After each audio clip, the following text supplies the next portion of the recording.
वृंदावन एक ऐसा पवित्र स्थान जहां हर कण में प्रेम बसता है, हर हवा में भक्ति की खुशबू घुली रहती है। यही वह भूमि है जहां राधा रानी का प्रेम, त्याग और करुणा आज भी जीवित है। यह कहानी है एक ऐसे भक्त की जिसे आज तक किसी ने नहीं सुना।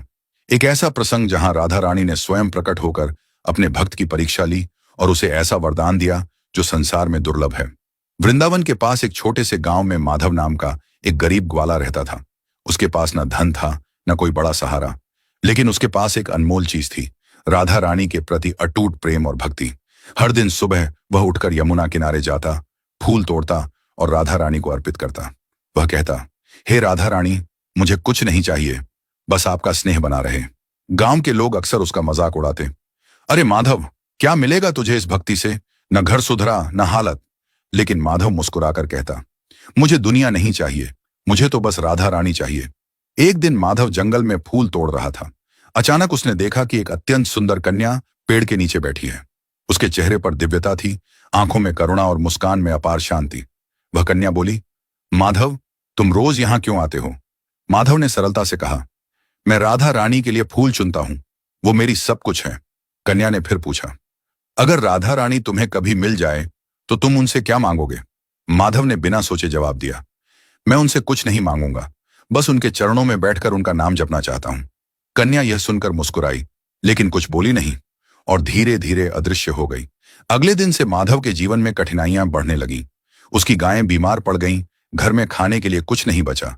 गांव वाले उसे ताने देने लगे, लेकिन माधव की भक्ति नहीं डगमगाई।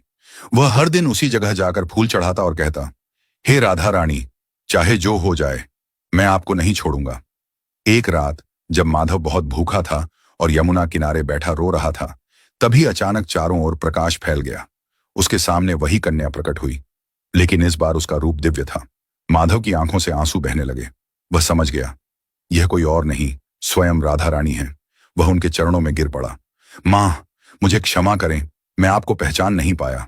राधा रानी ने उसे उठाया और कहा, माधव, तुमने मुझे पहचानने की कोशिश नहीं की, लेकिन अपने प्रेम से मुझे बांध लिया। राधा रानी बोली, माधव, मैं तुम्हें एक अंतिम परीक्षा देती हूं। अगर तुम चाहो तो मैं तुम्हें अपार धन, सुख और सम्मान दे सकती हूं, लेकिन इसके बदले तुम्हें मेरी भक्ति छोड़नी होगी। माधव कुछ पल चुप रहा, फिर मुस्कुराकर बोला, मां, अगर आप ही नहीं रहेंगी तो इन सब का क्या अर्थ? मुझे आपका नाम ही सबसे बड़ा धन है। राधा रानी की आंखों में आंसू आ गए। राधा रानी ने माधव को आशीर्वाद दिया, आज से तुम्हारा नाम मेरे प्रिय भक्तों में लिया जाएगा। तुम जहां भी रहोगे वहां प्रेम और शांति बनी रहेगी। और सबसे बड़ा वरदान यह है कि तुम्हें मेरे दर्शन हमेशा होते रहेंगे, लेकिन दुनिया को यह नहीं दिखेगा। माधव का जीवन उसी पल बदल गया। अब वह गरीब नहीं था, क्योंकि उसके पास सबसे बड़ा धन था। धीरे धीरे माधव का जीवन शांत और सुखमय हो गया। गांव के लोग भी उसके बदलते जीवन को देखकर चकित थे, लेकिन माधव अब भी वही था, साधारण, विनम्र और पूरी तरह राधा रानी में लीन। कहते हैं, आज भी वृंदावन में कुछ लोग कहते हैं कि एक ग्वाला रात में यमुना किनारे किसी अदृश्य शक्ति से बातें करता है। शायद वो माधव है और शायद वो शक्ति आज भी राधा रानी ही है। कहानी से सीख, सच्ची भक्ति कभी व्यर्थ नहीं जाती। भगवान प्रेम के भूखे होते हैं, दिखावे के नहीं। जो कुछ नहीं मांगता उसे सब कुछ मिल जाता है।